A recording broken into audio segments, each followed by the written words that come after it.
Hello, everyone. Welcome to another Social Saturday Chat Live. We are here with you. Today is Saturday, July 18th, unless you're in Australia, it's July 19th, 2026. And we are here for another wonderful part 2 topic with our wonderful guest here, Allan. And I'm going to check up your last name. I should ask you, is it Kleynhans? Perfect. Oh, all right. Perfect. I'll take that. And Allan, perfect, Felipe. Perfect. Thank you. So Allan was with us about 2 weeks ago and had such a wonderful session, and we got such great feedback that we invited him back for part 2. And we're going to be talking about who are we? So we're looking forward to that. Oh no, that's echoing. Allan.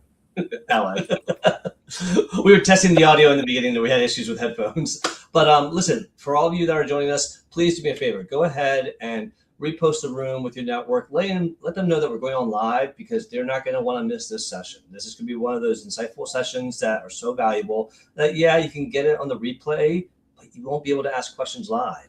So reshare with your network, because your network isn't the same as ours. And if you're watching live, let us know where you're watching from. Let us know what city, what state, what country, and we will put the link in to join us on stage a little bit later to ask Allan questions one-on-one, or you can put it in the chat.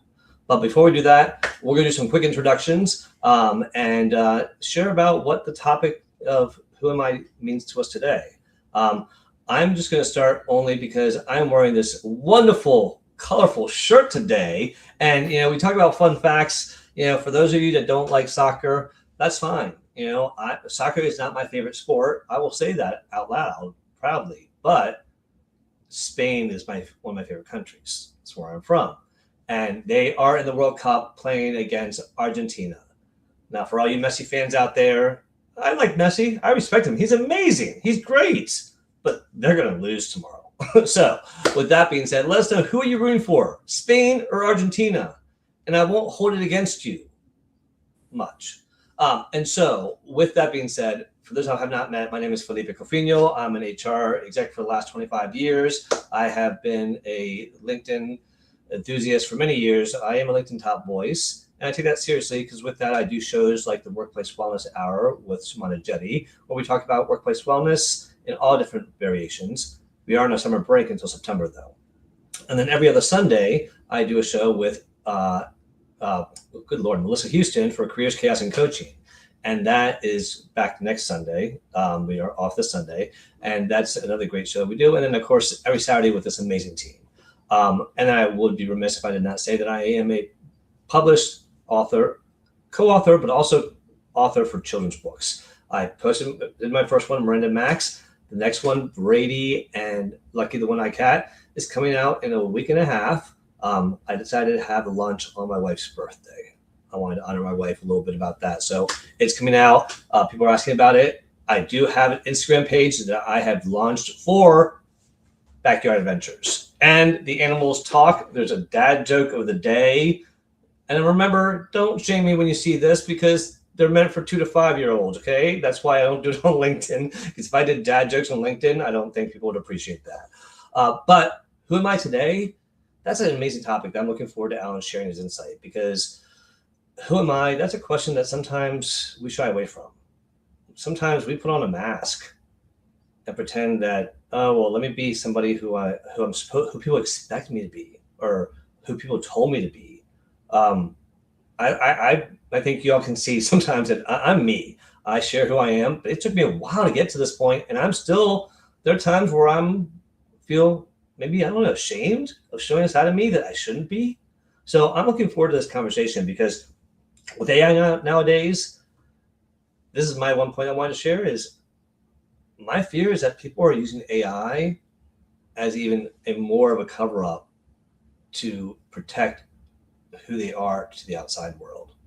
That's my initial thought. With that, Martha, please introduce yourself. Tell us what your thoughts are about this topic, and then pass it to Matt, please. Thank you so much, Felipe. Hello, friends. Welcome, everyone that's here with us in the audience. And thank you so much, Allan, for joining us on this Saturday. And for me, for friends that don't know me, I am a human being. Let me start off with that. I am a little under the weather today, but I'm here because each of you really, truly bring joy to me. Beyond being a human being, I'm a servant. I do run an organization called Connect Impact Hub, and where we're on a mission to end homelessness. And who am I, or who do you know? Who are you really? I'm a human being. I'm in this world. In my 40s, looking at where I'm going in life, and still, not perfect, but I'm finding my ways. I'm learning. I'm going to school, and and I'm getting off subject here really quick, but I'm gonna pass it over to Mac. I'm getting off subject. Here you go, brother. Well, Martha, thank you for that intro. And it's easy for us to go off, as Felipe was saying just before we went live. I'm sitting out in the garden, and he was a bit concerned that if a squirrel came past, I'd lose attention. And that's something that, it's like a fun game or a TV show for my family to watch when they see me move around the house. And when I say I'm just going to go do this, and they'll ask me 5 minutes later, so did you do that? And I'm like, oh no, I did this, and this, and I still need to do this. But the joys of ADHD. But I'm really looking forward to this conversation today because I've known Allan for a long time. I've seen him speak.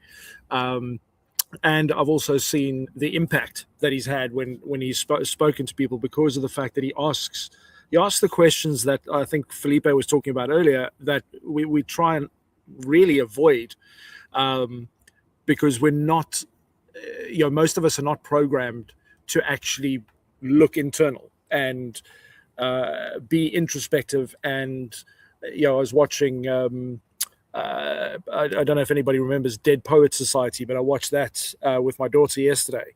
And, about this young man who's got this aspiration and this dream of what he wants to be, but his dad has a totally different kind of vision for him. And when people ask you the question of who are you really, or without the really, but, who are you? I've been a network strategist for decades now, and one of the common things is when somebody goes, so who are you? It's like, my name is, and this is what I do. And in today's day and age, when the average person spends about 18 months in any single position, that means they have multiple situations, personalities. Who are we? But the real fundamentals that I'd love to get into and have Allan explore with us today is that when you strip everything else away, who are you? And many of you have heard me talk about that be, do, have concept. And, I can't think of anybody better to go into this conversation than Allan. So, Felipe, I'm going to pass the mic back to you, and then we'll get straight into this conversation and see where it goes. Well, thank you, Mac. And I am just putting comments in there. Could you put the comments on the side, Mac, so we could see all the comments from everyone? Because we are live on LinkedIn, of course. We're live on YouTube. So if your phone is glitching or your computer is glitching on LinkedIn, you can jump on YouTube or vice versa. But this is, again, a topic I think we are all going to enjoy, because I think one of the things that's important to remember is when you sit with yourself, I know that sometimes we say, oh, I'm ADHD, I need some distractions. But if you have a hard time sitting with your own thoughts, that might be a flag to say, okay, maybe I need to work on that. But I just want to throw that on there. With that being said, before I hand it up to Allan, a quick reminder, if you're not following us on LinkedIn, give us our Social Saturday Chat page a follow and hit that little bell in the top right-hand corner just so that you get notified of all the events that we do, and not just on Saturday, but all the other co-host events. And then if you want to check out some of our past episodes, go to your favorite podcast and do a search for Social Saturday Chat. And you'll see some of the amazing topics we tackled, the phenomenal guests like Allan that we've interviewed, and the fun networking events where we met amazing people. So with that being said, I'm going to shut up for a little while, and I'm going to hand it over to Allan to tell us a little bit about this topic and share his wonderful insight. So Allan, over to you, my friend. Thank you, Felipe. Thank you for the introduction, Mac. Appreciate your invitation to become back in part 2, and everyone who requested part 2 when we did the first part of this, which is a month ago, actually. Isn't that amazing? And gosh, this month has flown by, and that part 1 was so enjoyable that we found ourselves here again talking about an even more important subject. Well, probably, maybe not more important than men's health because it's all tied in, but just as important. And Martha, glad you could make it even though you're not feeling well. And I just wanted to shout out to those people who said where they're coming in from. We've got Nigeria and Africa. We've got New Jersey. And we've also got North Carolina. I was in North Carolina a couple of years ago. And so we've got people coming in from all over the world. And thank you for being here. Thanks for your time. And I'll make sure that I'm going to do my best to pour into you for the short time that we have together here. And this subject about who are you is one of the most important, if not the most important subject when it comes to consciousness, because, if you consider most adults are walking around with no idea of who they really are. They are walking around with labels, or they're walking around in a role, or they're walking around with the perception of who they are because it's been passed on to them when they were young. They were told who they are. They were told what their name was. They were told, what they, who they are and what they should follow and what they should believe. And we inherit beliefs. We inherit values from our parents. We inherit all the structures that are embedded in the environments that we grow up in. And it's no wonder that by the time we're 6 or 7, we've got all these beliefs about who we should be and how we should show up in the world, and more importantly, how we should keep ourselves safe. And then we continue with those structures and we continue with those programs into adulthood, and without really ever discovering who we really are. And then people, unfortunately, get to the end of their lives, and always at the end of their life when people are lying, on their deathbed, just about to pass, they always think, gosh, I wish I had explored more of what made me come alive. I wish I had explored more joy, more love, more compassion, more gratitude. Wish I'd spend more time with the people that I love, because we inherently understand that all of those things are energetic, and everything else that comes with the structures of the world and the programs that are passed on to us, those are all transactional. And those are teaching us that we have to be a certain way in order to recognize love, in order to receive love, in order to feel validated. We have to perform certain roles. And I said last time we were here together, I said that, if you consider that when a child is born, if you consider where we come from, there's perspectives and perceptions about where we come from. However, if you study quantum physics, nobody can argue with the fact that we are energetic by nature. We are energy. And if you take any solid object, just like I said a month ago, and you look at it under a very high-powered microscope, what you will see that everything is 99.9% space. So if it doesn't exist under a high-powered microscope, it's not there. It's because those atoms, electrons, molecules, etc., are moving so quickly that you cannot see it, because it is energy in motion. And that's exactly what matter is. We come from somewhere and we materialize as these material objects. We are matter. We are energy in solid form. And then when we leave here, we return to somewhere. So while we are here, we should make sure that our lives matter as these beings of matter. And that's what life is really about, is understanding who we really are so that we can fulfill our potential, so that we can live into the highest part of ourselves.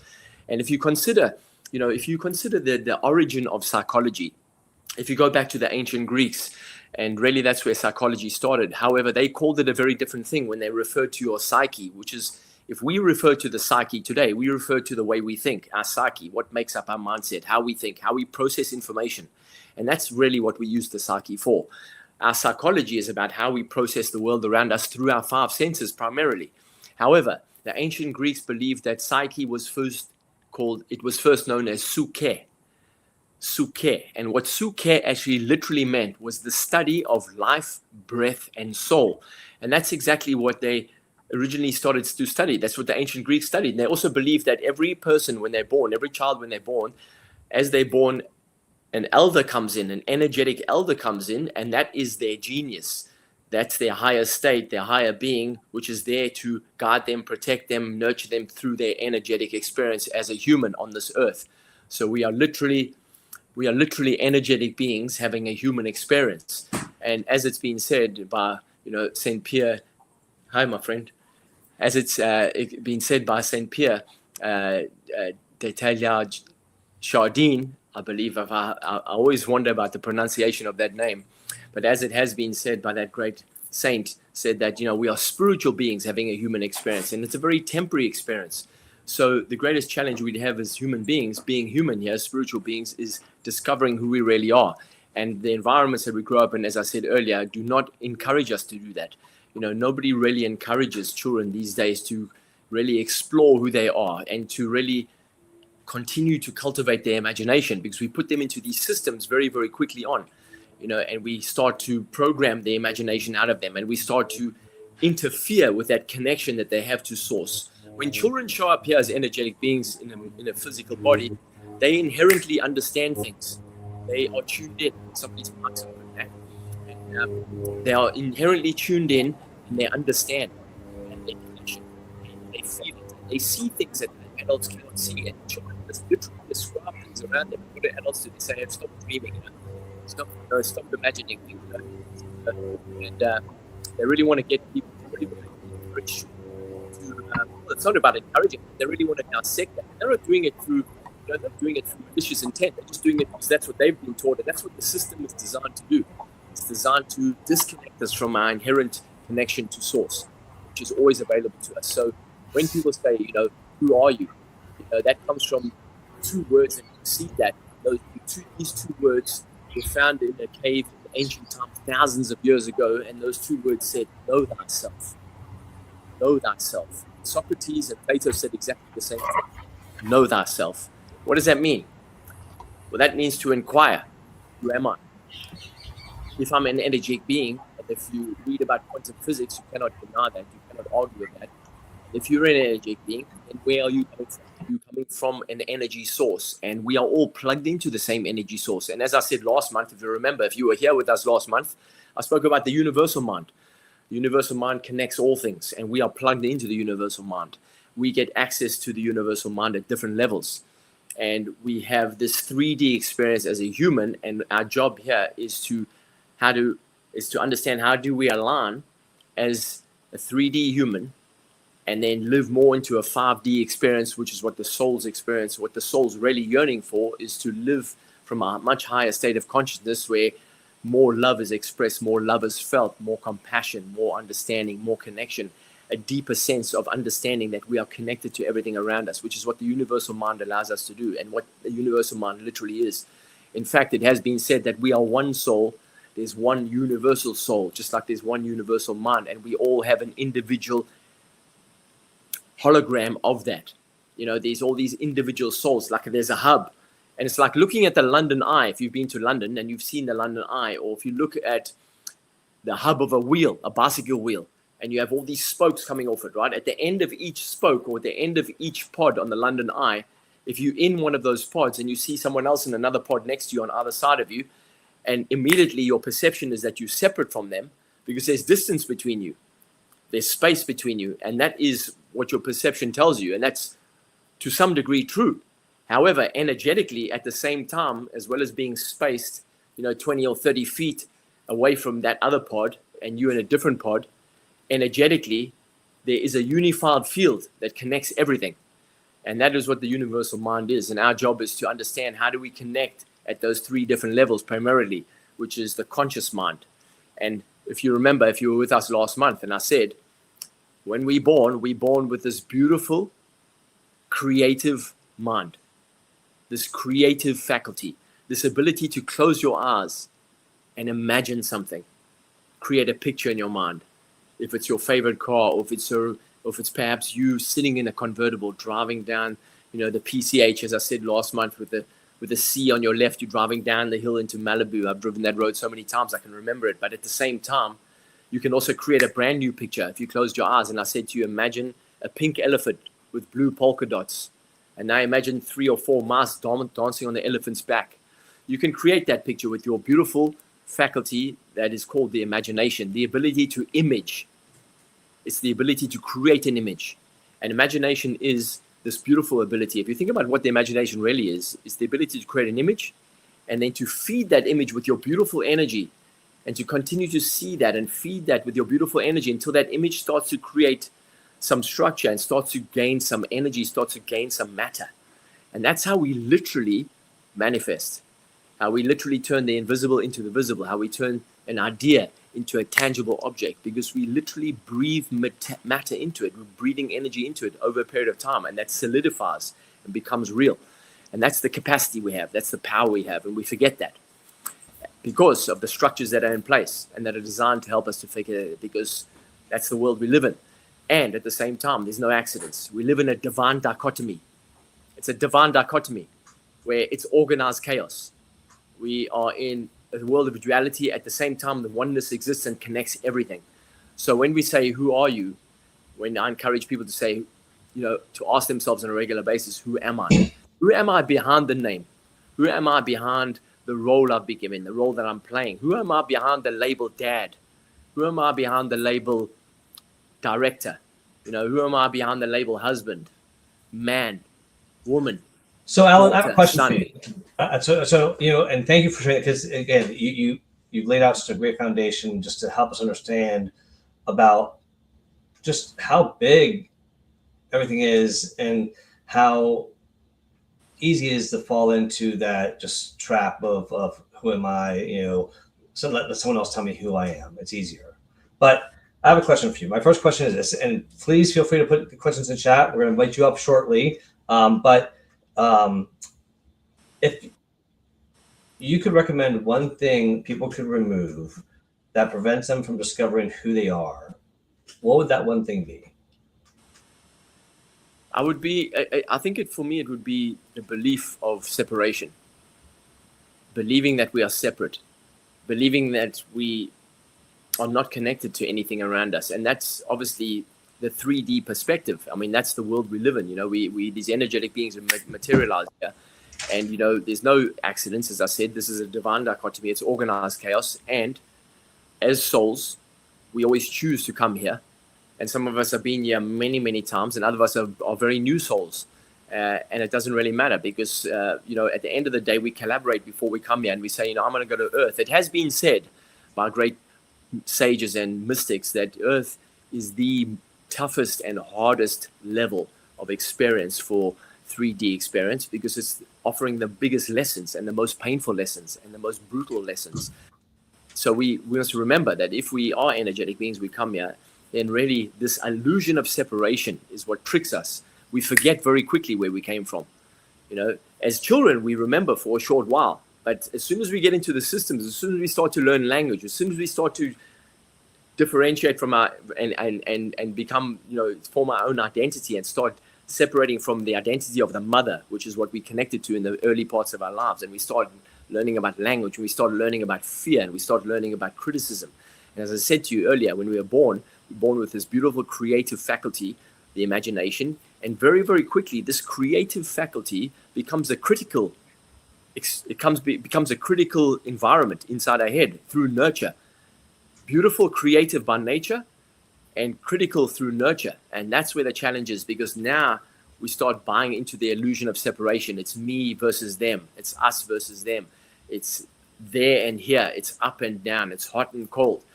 Forgetting that you can't have hot without cold. You can't have up without down. You can't have there without here.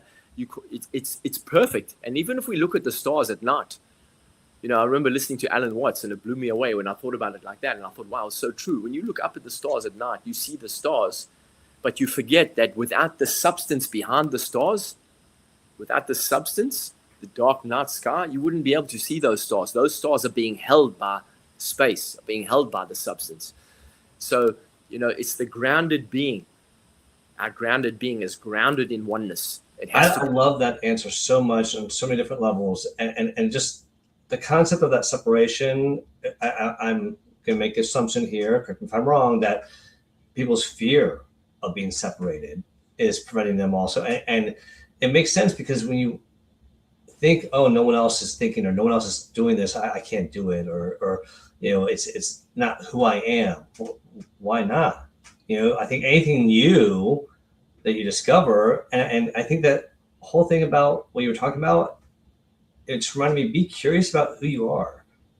Absolutely. I don't care if you're 10 years old or 94 years old. If you're alive, you still have time. Absolutely. I love that. So I have one question. I'm going to pass around the horn here to Mac and Martha to ask questions, and then we're going to invite some people up. So I want to go back to my original point that I made when we started the show. Talk to us about what can people do when they're trying to, whether they're, regardless of what stage they are at, figuring out who they are. What would you say to these people to be careful about when using AI? Seeing what you've seen so far, knowing that some people are maybe using it as a mask, some people are using it to create a persona that's not really who they really are because maybe they're feeling scared, maybe they're for whatever the reason. So what's your advice to those people, and what's some caution things they should be aware of? Well, that's, gosh, I mean, we could go down a complete rabbit hole with that question for sure. I would say, as succinctly as possible, AI, like any technology and any tool that's based in technology, it is a tool, and we have to remember that a tool in our hands is really produces the result of the intention behind it. So, like any tool, we have to be careful how it's used. And when we see things online, obviously the biggest question now, is it real? And this is the biggest challenge, is that real means authentic.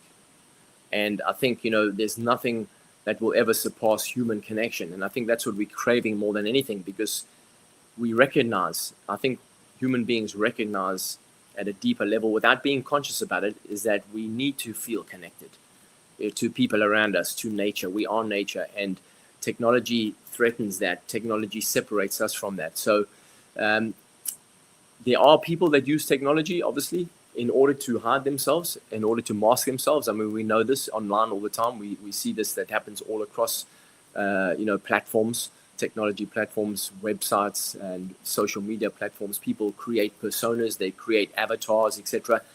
And that ties into a much deeper question that we covered briefly last month, which is about human needs, because we all have human needs, and those human needs have to be met. And if we are not conscious about it, we'll meet those needs in unhealthy, unconscious ways, in destructive ways, because we are deeply needing, those needs need to be met. And those needs are needs of connection, of love and connection, of significance, acknowledgement, certainty, variety. Those are the needs of the human body. So, people, unfortunately, because of the fact that, going back to what I said earlier, the environments that we grow up in, and environments create patterns, and all behavior is a pattern. And we have to remember that patterns can be interrupted. However, the patterns can run really, really deep, and they can be very difficult to interrupt them. But if you do engage in that conversation with yourself on a regular basis, and even spend time looking in the mirror and just looking into your own eyes. I remember I said this last month again. Take 10 minutes. 10 minutes is not a long time. However, look into the mirror in your own eyes, left eye, for 5, 10, 15, 20 seconds, then the right eye. You'll soon start to see that 10 minutes will feel like a lifetime, because your critical mind will start kicking in, and you'll start noticing things you don't like about yourself, or it'll start deviating, because the mind, it just wants to, it seeks comfort, and it's always looking for that. And if you now interrupt that and you start to really try and see yourself, the mind is going to say, hang on a second, this feels really uncomfortable. So 10 minutes can feel like a lifetime if you're doing that. However, if you do that, and you take on that task and you just practice it over and over, and you just spend more and more time looking into the mirror and being aware of the fact that when you're judging yourself, and just dropping out of your head back into your heart and just being present, and just keep coming back to a state of presence, do that enough times, and you start to see something that you've never seen before. You'll start to see right into your own soul, and then you'll become very, really, it can blow you away, and you start to feel a sense of oneness and a sense of connection. And that really becomes really exciting, because then you start to really become more aware of your connection to the things. Allan, I have a quick question, because I'm sorry, Felipe. As he was talking about looking in the eyes in the mirror, I was thinking about someone that recently lost their vision and their energy is so low. What can I share with them just from today? Like, how can I get them motivated? Right now we're dealing with depression because of the eyesight loss. So they lost their ability to see, right? Exactly. So, and they were so confident before, and now their energy is so low. Yeah, I mean, I've worked with people who have lost their sight, and I've worked with people who have lost their limbs. I've worked with veterans who have lost limbs at war, etc. And we must always remember that there's a much deeper capacity within us than we recognize on the surface level, and we have an infinite amount of ability, wisdom, energy, resourcefulness, and emotions are the most powerful resource we have. And so I would just share what I've experienced with some of my clients, especially around loss of vision. And I've met some really, really amazing people who have lost their sight and then turned that into a really powerful positive. And if you somebody who's lost their sight spends some time, some really real quality time with themselves and really engaging with their other senses, and over a period of time, and being grateful for what they still have available to them, the ability to hear, the ability to feel, the ability to speak, the ability to really connect.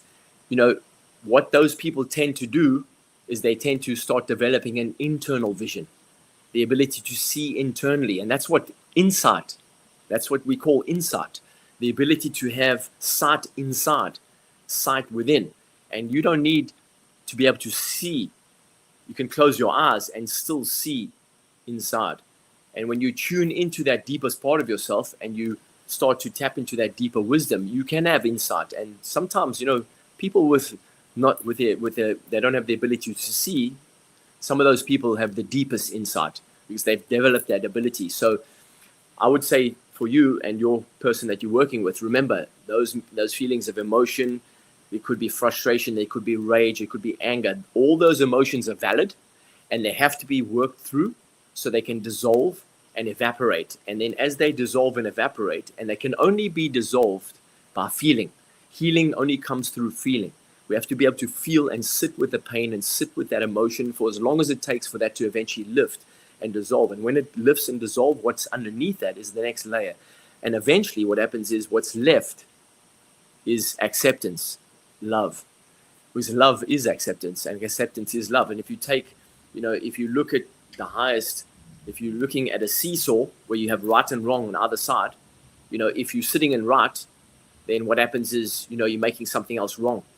And, it's the vice versa. If you're sitting in wrong, then you're talking everything else is right except your side, right? And you're blaming yourself. But as you rise up higher and higher and higher, you come to a point, at the highest point, unconditional love is complete acceptance of what's showing up and trusting that life is still blessing you. Life still has gifts for you. That life still has opportunities for you, even though you may have lost one sense, your sight.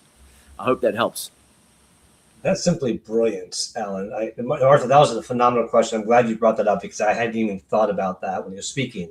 Before I hand it over to Mac, I really appreciated what you said, Allan, because as you're talking, I'm one of those people that when I started seeing the value about taking care of your mental health in general, I started realizing I don't want to wait until something happens to start practicing it.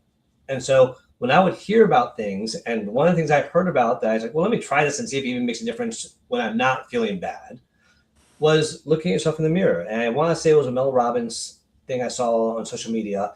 And she was saying all those things you say to yourself that people say to you, but you don't really believe because you feel uncomfortable when people give you that compliment. Say them to yourself in the mirror and stare yourself in the eye and keep on doing that. And it's amazing the power of believing yourself more the more you stare at yourself in that mirror. And the more you say those things, I got to tell you, I felt like I believed them a little bit more after doing that more and more. So it is something that it makes it feel awkward. But like you said, the more you do it. So I hope people are listening to what Allan's sharing because, again, I tried it and I'm like, wow. And that's before even Allan mentioned it. So I'm so glad that you shared that, because I think also is, it's again, before you need it, practice these things before, because when you need it, you have it in your toolbox ready to go. You don't need to go out to the store, pick the right one, come back home. Oh, it's not the right one. I hope that analogy worked there. But with that being said, go ahead, Allan. And I just wanted to add something to that. I'm glad you reiterated and you stayed with that for a while. And I can't overstate how important it is for you to really connect with yourself at the deepest level on a regular basis. I mean, just think about it from a parent's point of view, or just think about somebody you love if maybe you don't have children. Think about if there's somebody that you really love, someone who's been special in your life, maybe now or in the past, but just think about how much love you poured into that person. If I think about my children, how much love I poured into my children when they were born, and constantly to this day now, my son's 24, my daughter's 21, and whenever we're together, I want to hug them as much as I can, and I hug them as long as I can, and I hug them for 20 seconds at least, and I can feel them. Okay, Dad, that's enough. I say, come on, give me another 10 seconds, right? And I'm pouring my love into them. But just think about that. Why don't we give that to ourselves? Like, why have we forgotten to do that? And it's parents who are awake to that kind of stuff who teach that to their children and say, you know what, it's healthy to really love on yourself. It's healthy to look in the mirror and say, hey, I see you there. I appreciate you. I love your smile. I love the way you made that person feel today. I love how kind you were to that old lady crossing the street. I love how you remember that person's name. I love how you smiled at that child. Those are the things we should be doing for ourselves on a regular basis, because like anything, emotions are muscles. And if we don't actually build that muscle, the emotion, if we don't build the practice of feeling love, if we don't build the practice of feeling compassionate, if we don't build the practice of feeling patient and tolerant with ourselves, if we don't build the practice of forgiving ourselves for making mistakes, for forgetting sometimes, for being stuck in a 3D perspective, for letting the ego get in the way, it's important to forgive ourselves on a continuous basis every single day for those stuff, for those kinds of things. And look in the mirror, and spend time. And when you look in the mirror, I can't overstate this. If you do this every day for 3 to 5 minutes, just after you've brushed your teeth, and you just really be with yourself. And remember, as you look into your own eyes, try and see the little boy in your heart. Try and see the little girl in your heart, that innocent little child that came into this earth, from a place of unconditional love, from energy, and now suddenly you're in a human body, and suddenly you're being pulled out of your mother's tummy or your mother's vagina, you're being smacked on the bum, right? And there's bright lights and loud noises, and you're thinking, oh my God, where the fuck am I, right? And it's like, wow, what happened, right? I was feeling so comfortable and I was so safe, and now bang, right? You're in the 3D perspective. So we have to remember that, and we have to be compassionate with ourselves, because we make up these stories and we get stuck in this 3D perspective, and we pick up other people's stories, and when we start to forget who we really are. And so that's why it's important. You got to take time to spend with yourself. Self-love is really loving on yourself so that your own emotional reserves build up. And it's like putting money into, or putting emotions into an emotional bank account. When the time comes and you got to love on someone else, you've got plenty left. You've got plenty there because you've been doing it for yourself. You've been building your own reserves. Yeah, if we're actually compassionate to ourselves as compassionate we were to other people, we'd be much happier probably. So I love that you shared that. Practice talk to yourself positively in the mirror. We talked about mantras last month. I say that little 5-word mantra to myself, and in the mirror, that's one of the things I say to myself, because I want to remind myself that I am those things. So Mac, over to you, my friend. And I hope that no squirrels come by and bite you. I tell you, there's been so much. And I'm quite a visual person. So just listening to all the things that you've been covering, and, I always think about when people ask their question about who are you, it's not what do you do, what keeps you busy, what are your hobbies, like it's not, but as humans, we've been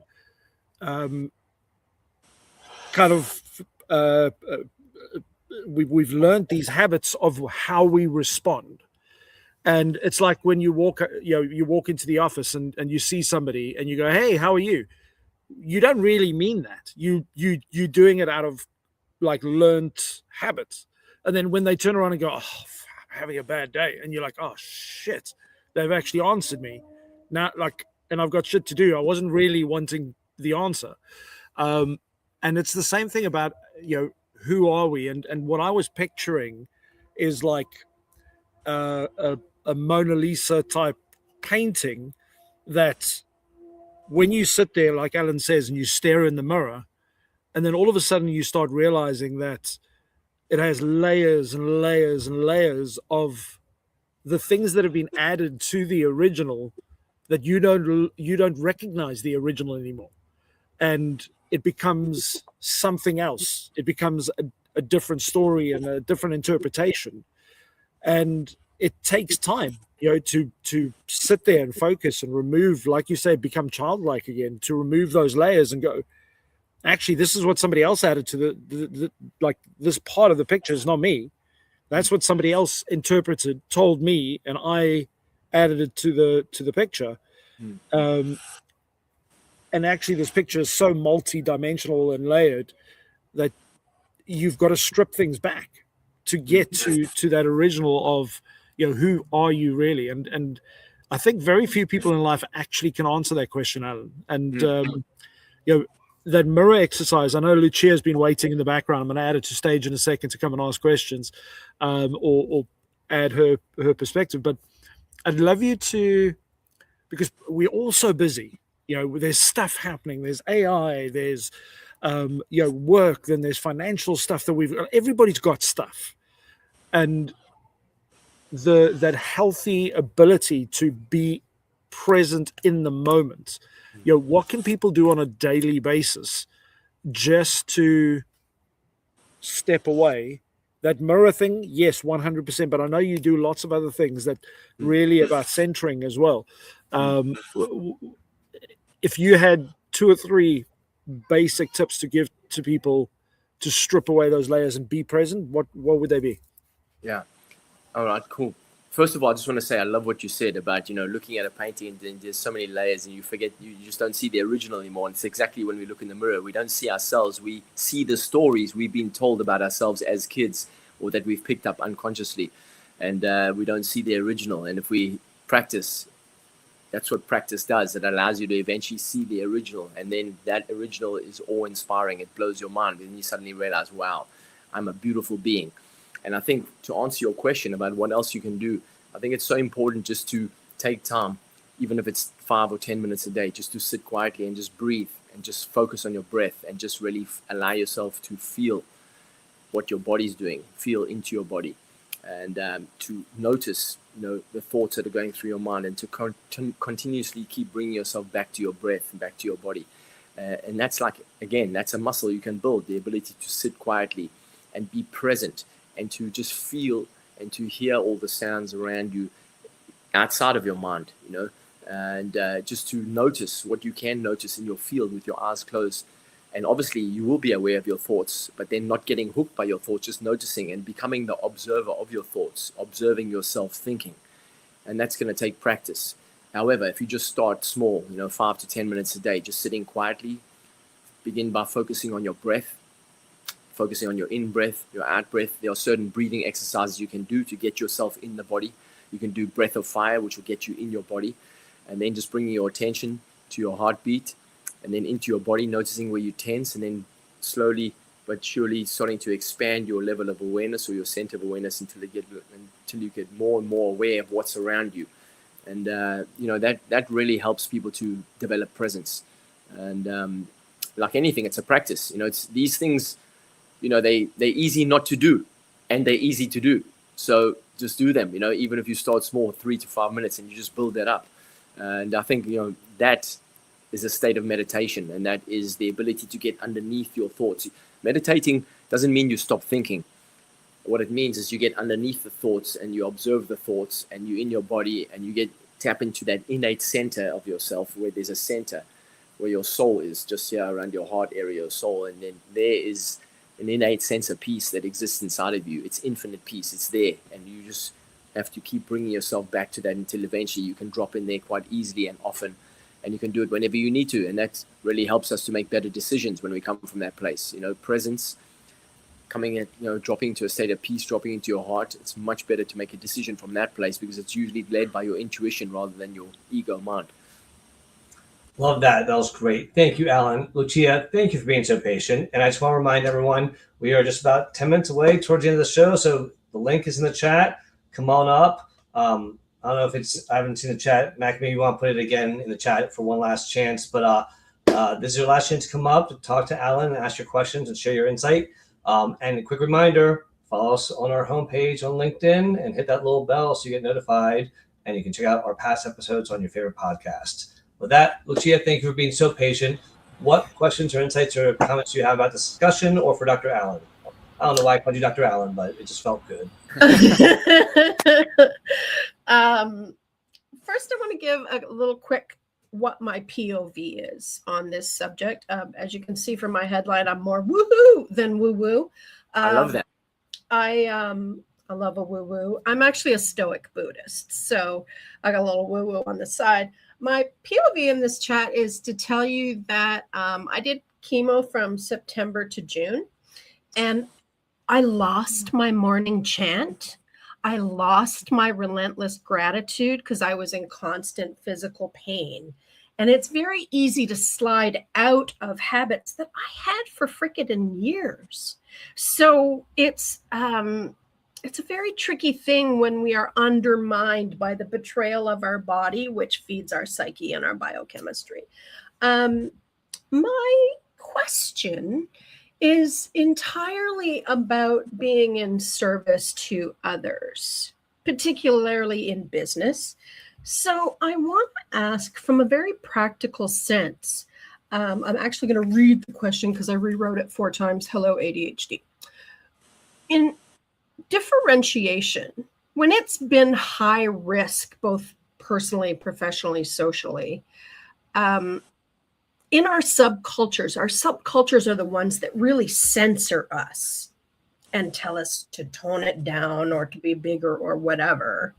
How do we overcome all of those speed bumps, personal, domestic, professional, etc., to be brave in our differentiation and step over those speed bumps of past baggage bullshit and really just get into the day, which is what I lost when I was so ill, is I forgot how to get into my freaking day. So I, of course, as a speaker trainer and a spokesperson trainer, I'm always trying to help people get brave. And every day they bring their baggage in the room and I have to tell them to pick it up, take it outside. So some really practical, applicable 1, 2, 3, because, you're a magician, Allan, I can tell. What's your advice for just tripping over that stuff when it... Well, let me ask you a question first. What do you believe it is to be brave? Doing it when it's hard is brave. Doing it when it's unpredictable is brave. And that for me is the big one with myself and my clients, because I'm not I'm big on change, but I'm not loving it all the time. So brave for me is doing it when it's unpredictable. Hard is a given. So unpredictable is kind of where most of us live. Well, life is unpredictable continuously. Exactly. We still have to be brave, though. There's no certainty to life. In fact, that's the only thing you can put money on, is that things will change, and they continue to change faster than ever before. Life is full of unpredictability. And, I think brave is just...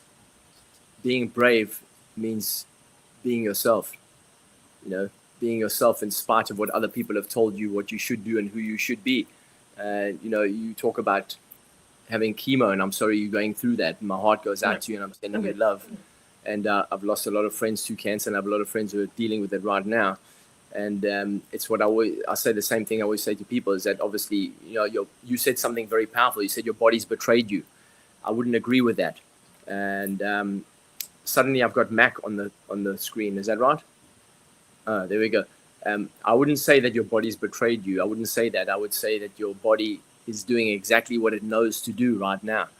Your body knows exactly what it needs to do. Your body is healing. Your body is always trying to heal itself. What gets in the way are the beliefs.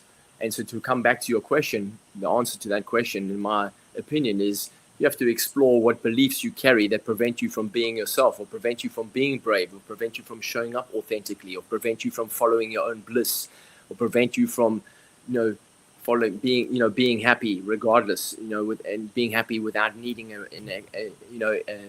a reason. And again, coming back to your own challenge with health, I would say, remember that your body has innate wisdom, wisdom that, we haven't been able to even understand yet, even in this amazing age of technology, with everything that we've created. We still don't even understand their body's ability to naturally heal. And all we have to do is get out of our way. And how do we do that? We look at the beliefs that we are carrying that are causing us to separate from ourselves. If you think about it, dis-ease becomes disease in the body, dis-ease of the mind. And what is dis-ease of the mind? It's separating from yourself. It's buying into a false assumption about yourself. It's buying into a false identity, buying into a false belief system that forms a false identity to the point where suddenly you believe something that's not true. I came across a powerful phrase many, many years ago, and I've never forgotten it. It's one of my favorite phrases. It's not who you are that holds you back. It's who you think you're not. Think about that. Think about that. It's not who you are that's holding you back. It's who you think you're not. And we are constantly walking around with these bullshit belief systems, these BSs, these belief systems, these rules, as it's been called, bullshit rules, these rules about what we believe we need to do in order to get things right, in order to be perfect, in order to be loved, in order to be accepted, in order to be enough, in order to be worthy, in order to be validated, in order to, to achieve, etc. And in the process of that, we forget who we are. And we this beautiful soul that is yearning for freedom of self-expression. And that's what brave is in my mind, in my world. Being brave is answering your heart's yearning, your soul's yearning for freedom of self-expression. I love that. It's not afraid of who you are, it's who you're not. That was like I wrote that down. I had to write that down. I'll put that in the chat. Yeah, Lucia, if you said you were down, could you put it in chat for everyone so that people can benefit? I will. I do want to say one thing. All right, we are short on time, so make it quick. I'll be 15 seconds. I just want to say that there are a lot of complex paths to being in the now. And I'm always searching for sort of an easier, quicker, more practical, applicable route to the now. I'm going to type in what he said now. Thank you for the stage. Thank you for the microphone. Thank you for the great question, Lucia. Let me say one more thing about that. You can get into the now like that. Yeah. Whenever you feel it's complex to get into the now, just put your hand on your heart or both hands and close your eyes, take a deep breath and just say, am I willing to let it go? Whatever you're holding on to in your mind. Am I willing to let it go right now? Am I willing to let it go? Beautiful. And then come back to your breath. All right. This was like such an amazing moment we had. Lucia, first of all, thank you for sharing and being thank you. That was an amazing thing. And please remember that we are here with you during your journey, whatever stage you're at. Don't forget that we're here for you, because I applaud what you've gone through, and I just want you to keep on finding that inner strength that you have, because it's amazing. And I just love the question you asked, because I think there's a lot of people in this same boat that are feeling the same way. All right, Joe, you know what I'm going to ask you. Thank you, Lucia. Joe, over to you. Keep it short. We're at the end of the show. Over to you. We still got a little bit of time. How's that for short? Hi. How you doing, Joe? Well, it seems like you and I actually match in energies, practice, discipline, and lifestyle. Beautiful. I love it. Because the fact that actually a lot of what you stated, I've been practicing over 30 years. Nice, my man. And where are you based, Joe? When you, Florida, where the fun is. I love it. I love Florida. Which part? Which part of Florida? West Central. West Central. Nice. Tampa itself. Tampa. And actually, I have been practicing the meditative direction you've mentioned. Sounds like you've experienced in the past, which I shall be brief on this, because I experienced prior to my birth. If that actually matches in your mentality. I experienced darkness, color, bright light. And I wasn't even born yet. Yeah. The bright light was actually finally came out of my mother. Yeah. So having that actual experience, that encounter, let me know that I was still connected with, in a sense, the divine. Mm-hmm. I argued with the divine before I came on, but I'd made the proper choice of the right couple because of her love.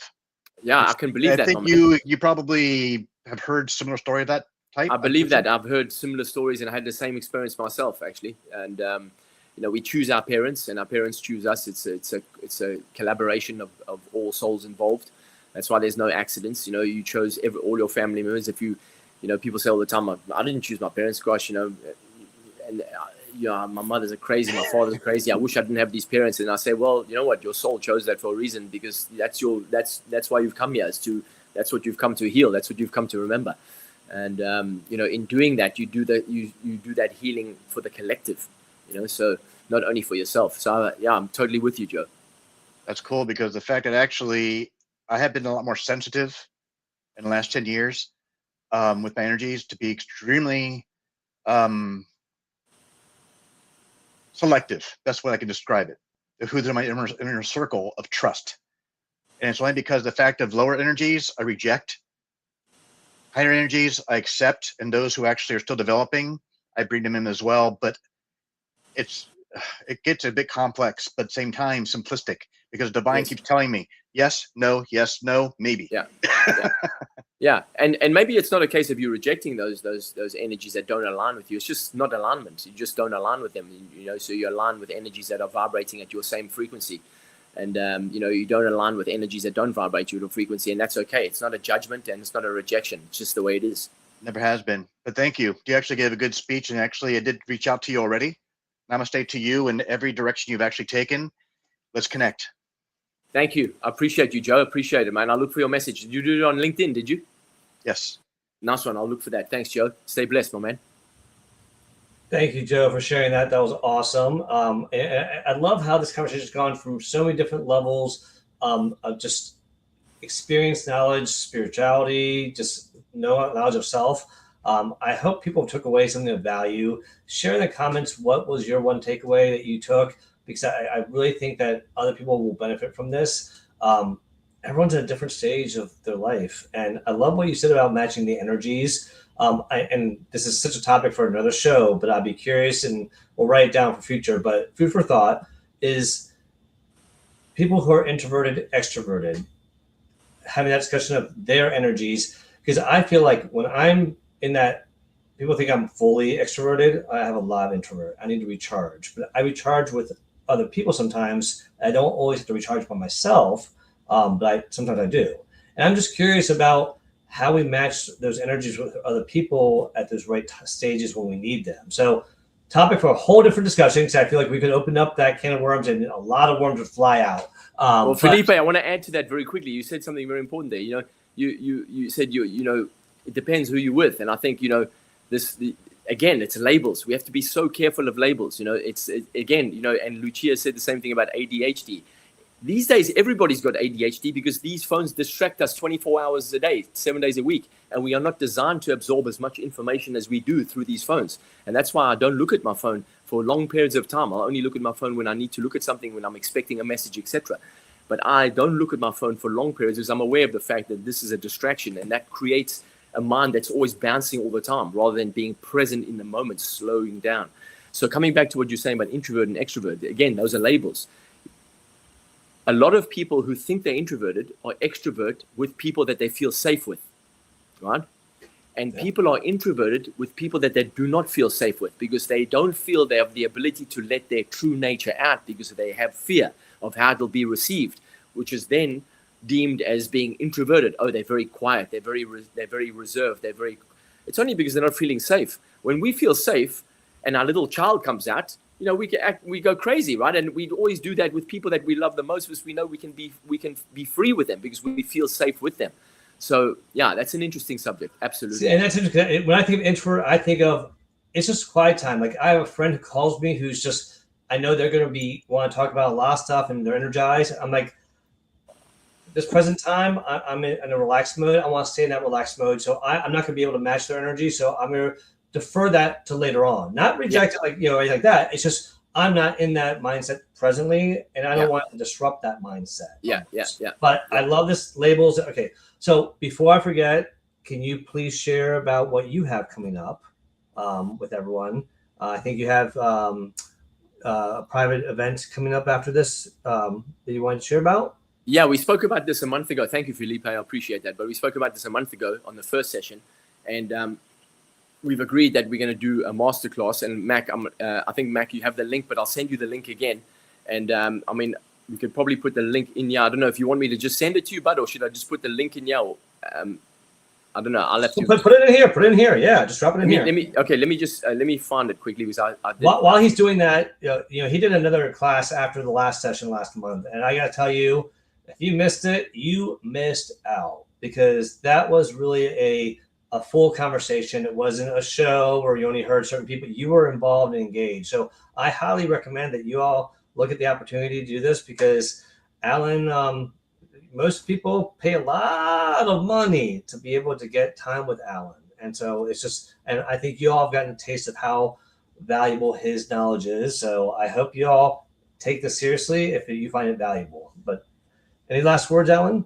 Thank you, Felipe. I really appreciate you saying that, buddy. What I'm doing is I'm getting the link. I'll get the link in a second. I'm just logging in here. I'll get it. But any last words from me? I just want to say thank you for the invitation to come back again. Thank you if you were here. Thank you for your attention. I hope you enjoyed it. I hope you took some nuggets. More importantly, I hope you take at least one thing, just one thing, and just apply it. Begin to apply it, whatever resonated for you. And if you came in from different parts of the world, I'm really grateful, because I know that the time zones are very different for all of us on this call. So again, thank you for having me back here again. And it's been wonderful. I've loved it. So thank you for taking time with us. We so appreciate you. Mac, what do you have coming up, and any last thoughts about this amazing session with Allan? Well, I've literally just found the link, Allan. You have? So I've dropped it in. So there is a private event, and it's massively discounted because Allan's doing us a favor. But he also wants to just carry it. He always just adds value wherever he goes. So I've dropped it into the comments. If you can go and have a look, it is I think it's a Stripe link, which basically gives you access to the event to go and register and get access to that. It's not something that's going to be recorded or restreamed or anything like that. And as Felipe was saying, the last session that we did was also was a private session, wasn't recorded, because and I love what Allan was just saying about that introvert versus extrovert, that safe space, and it's not something that because we live in this world with all this noise and scams and everybody having their own agenda. Very seldomly do we feel safe enough to be able to express exactly who we are, how we are actually feeling, versus how we want the world to see we are coping. All I want to do is just really urge people to go and click on that link, make it happen, send it to somebody else where they have the opportunity, because it's such a rare opportunity. Like Allan was saying now, with the fact that our mobile phones, the amount of information we receive on such a regular basis, and it's not just our mobiles, it's the mobile, it's the television, it's the laptop, it's the freaking Alexa, it's like it's just so much. To actually have the opportunity to really just look internally.